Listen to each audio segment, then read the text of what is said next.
Hello friends, आप सभी का स्वागत है आपके YouTube channel typing student Marina में। आज की डिक्टेशन है 100 WPM। डिक्टेशन स्टार्ट होगी 5 सेकेंड बाद। स्टार्ट।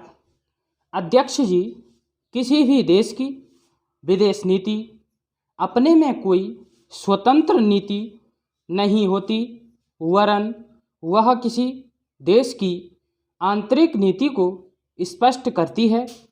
उदाहरण के लिए हम अमेरिका को ले सकते हैं।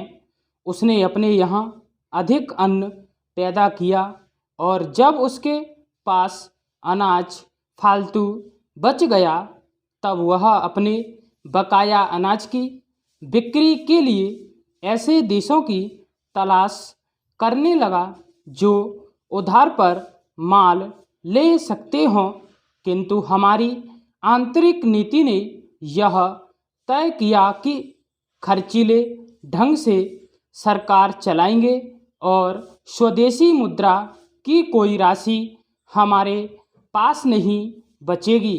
हमने कर भी लगा दिए और मुद्रा प्रसार भी कर दिया। कुछ संकट पड़ने के बाद इस बात की आवश्यकता को नहीं समझा कि उस पैसे का कहीं अन्यत्र उपयोग कर सकें। पैरास्टार्ट।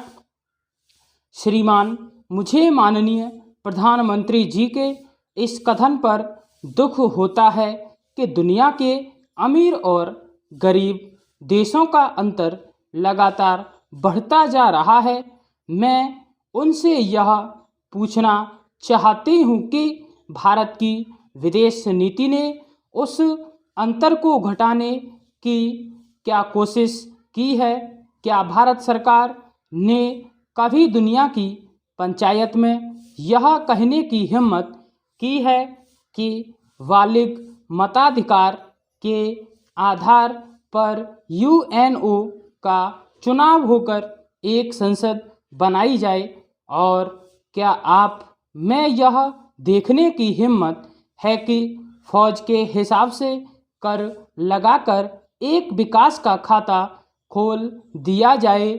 जो देश विकसित है उनके मजदूरों का एक घंटा हमारे देश के मजदूरों के 100 घंटों के बराबर माना जाता है, क्योंकि उनके पास साधन है। इसीलिए यह अंतर और भी बढ़ता चला जा रहा है।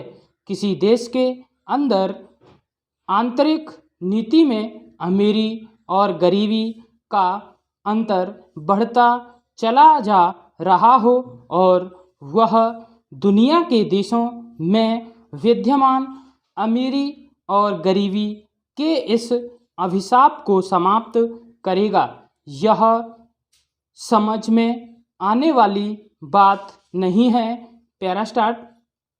अब मैं आपका ध्यान एक और बात की ओर दिलाना चाहती हूँ। पूर्वी जर्मनी को मान्यता देते हमें परेशानी होती है, इसलिए कि शायद पश्चिमी जर्मनी को बुरा लगे, लेकिन पश्चिमी जर्मनी ने तो अपनी रक्षा का भार दूसरों पर छोड़ दिया है। उसने अपनी पूरी शक्ति इस बात पर लगा दी है कि अधिक से अधिक उत्पादन किया जाए। आपने जो समय दिया उसके लिए मैं आभार प्रदर्शन करता हूँ और आपका धन्यवाद करता हूँ। स्टॉप।